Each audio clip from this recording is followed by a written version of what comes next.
اعوذ باللہ من الشیطان الرجیم بسم اللہ الرحمن الرحیم وَمَا اخْتَلَفْتُمْ فِيهِ مِنْ شَيْءٍ فَحُكْمُهُ إِلَى اللَّهِ۔ یہاں سے اب مضمون شروع ہو رہا ہے، اس کی تمہید بن رہی ہے۔ تمہارے مابین جو بھی اختلاف ہو اس کے فیصلے کا حق اللہ کے پاس ہے۔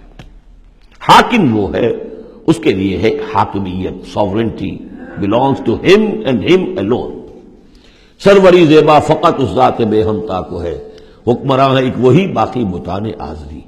اس کی حاکمیت کے تحت پورا نظام زندگی کا آ جائے گا تو اس کا نام ہے اللہ کا دین قائم ہو گیا۔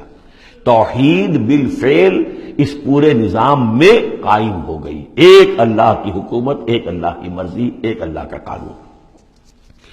ذالکم اللہ ربی علیہ توکل، تو وہ ہے اللہ میرا رب، اس پر میں نے توکل کیا ہے۔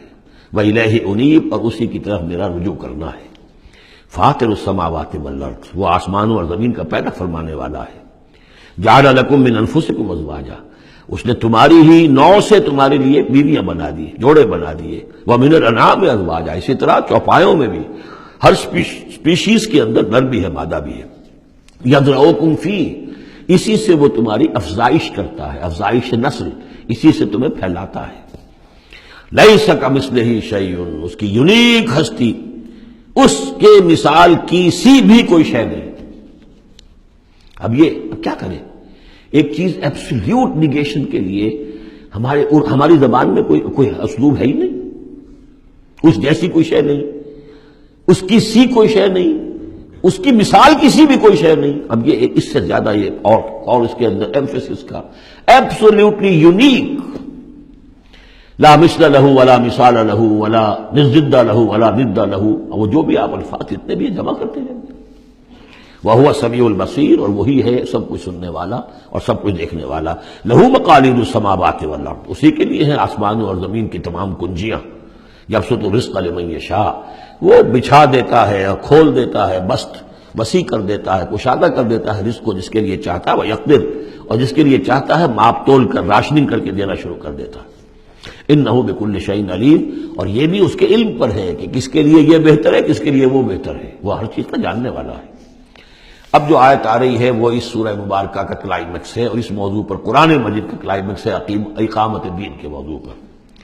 شرع لکم من الدین، اے محمد پر ایمان لانے والو، اے مسلمانوں، تمہارے لیے اللہ نے دین میں وہی شے معین کی ہے، ما وصی بہ نوحا، جس کی وصیت کی تھی نوح کو، والذی اوحینا الیک، اور جس کی وحی کی ہے ہم نے اے محمد آپ کی طرف، کیونکہ پہلے خطاب ہے لکم، شرع لکم، یہاں امت سے خطاب ہو رہا ہے، شرع لکم، بس صرف فرق یہ کہ یا ایھا الذین آمنوا یا نہیں آیا ہے، یہ مکی صورتوں کے مزاج کا تقاضا ہے کہ وہ نہ آئے، لیکن جمع کے صیغے سے واضح کر دیا کہ باقی جگہ ہم دیکھ رہے ہیں کہ واحد کے صیغے میں خطاب کر کے اور بالواسطہ امت، یہاں امت سے خطاب ہے۔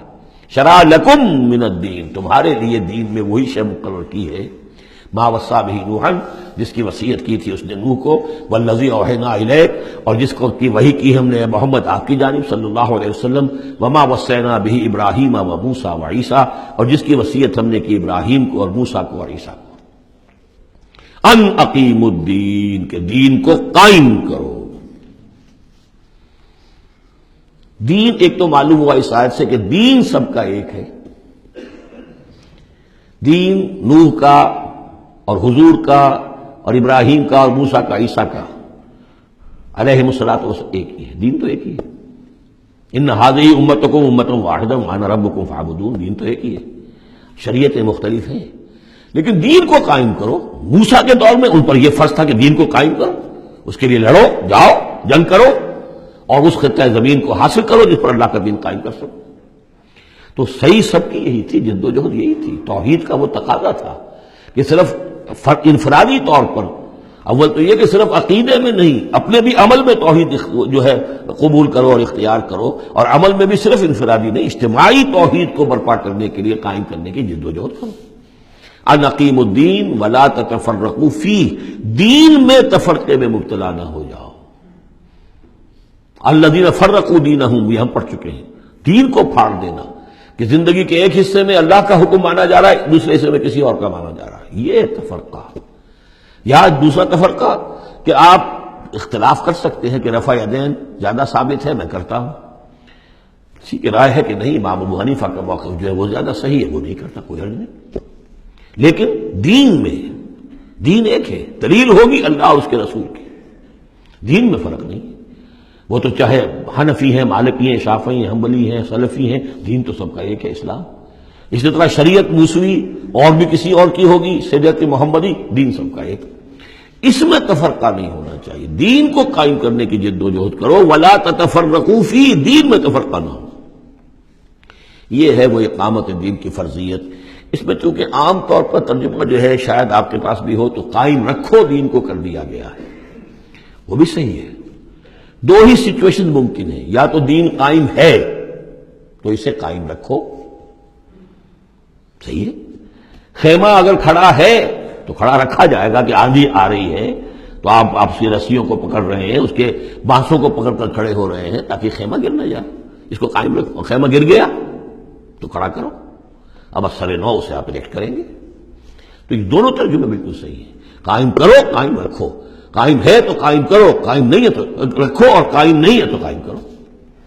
ان اقیموا الدین ولا تتفرقوا فیہ کبر علی المشرکین ما تدعوہم الیہ، بہت بھاری ہے یہ مشرکین پر بات جس کی طرف اے نبی آپ ان کو بلا رہے ہیں۔ انہوں نے تو زندگی تقسیم کی ہوئی ہے، جو خدا کا ہے وہ خدا کو دو، اور جو قیصر کا ہے وہ قیصر کو دو، حکومت کا ہے وہ حکومت کو دو، اور جو مولوی کا حق ہے وہ مولوی کو دو۔ اب یہ تقسیم ہے جس پر دنیا چل رہی ہے، اور اس پر اگر فرض کیجئے علماء بھی راضی ہو گئے، ٹھیک ہے، ہمیں تو جو کچھ ہے وہ مل ہی رہا ہے نا، تو وہ تو پھر گویا کہ اس دین کی طرف ہی ہو گئی۔ جس نے اس تقسیم کے اوپر اپنے دل کو مطمئن کر لیا، جس نے ریکنسائل کر لیا ذہناً اپنے آپ کو اس تقسیم کے ساتھ، اس کا پھر اللہ سے کوئی تعلق نہیں۔ کبر علی المشرکین ما تدعوہم، اسی وجہ سے آتا ہے نا دو جگہ، اور ایک دفعہ تو ہم پڑھ چکے ہیں سورہ توبہ کے اندر، هو الذی ارسل رسولہ بالہدی ودین الحق لیظہرہ علی الدین کلہ ولو کرہ المشرکون، چاہے یہ مشرکوں کو کتنا ہی ناگوار ہو، لیکن اللہ نے محمد کو بھیجا ہی اس لیے ہے تاکہ وہ دین کو پورے کے پورے نظام زندگی پر غالب کرے، چاہے مشرکوں کو کتنا ناگوار ہو، مشرک تو پسند نہیں کرے گا اسے۔ اللہ یجتبی الیہ من یشاء، اللہ جس کو چاہتا ہے اپنی طرف کھینچ لیتا ہے، وَيَهْدِي إِلَيْهِ مَن يُنِيبُ، اور جو خود رجوع کرتا ہے اس سے وعدہ ہے اس کا کہ ہدایت دے گا۔ یہ اللہ کی شان ہے، اللہ کسی کو راہ چلتے کو بلا لیتا ہے۔ اس کو صوفیہ کہتے ہیں سالک مجذوب اور مجذوب سالک۔ کچھ لوگ ایسے ہوتے ہیں کہ جو بڑی محنت کرتے ہیں، مشقت کرتے ہیں، سلوک طے کر رہے ہیں، روحانی منزلیں طے کر رہے ہیں، پھر کہیں جا کر وہ ایسی جگہ پر پہنچے کہ وہ کہہ سکتے ہیں کہ ہاں آپ کسی مقام پر آ گئے ہیں، اللہ کا کوئی قرب حاصل ہو گیا۔ ایک وہ ہوتے ہیں جنہیں اللہ پہلے کھینچ کے اپنے قریب کر لیتا ہے پہلے، اور پھر وہ سلوک طے کرتے ہیں، تو کچھ لوگ اس قسم کے ہوتے ہیں۔ صدیقین جو ہیں وہ سالک مجذوب ہیں، شہداء جو ہیں وہ مجذوب سالک ہیں، کھینچ لیا حضرت عمر کو اللہ تعالیٰ نے۔ ان کے اپنے مزاج کی وہ کیفیت تھی نہیں، ان کو بالکل مزاج ہی اور تھا، ان کی دلچسپی ہی اور تھی، وہ تو کھینچ لیا۔ صدق اللہ العظیم۔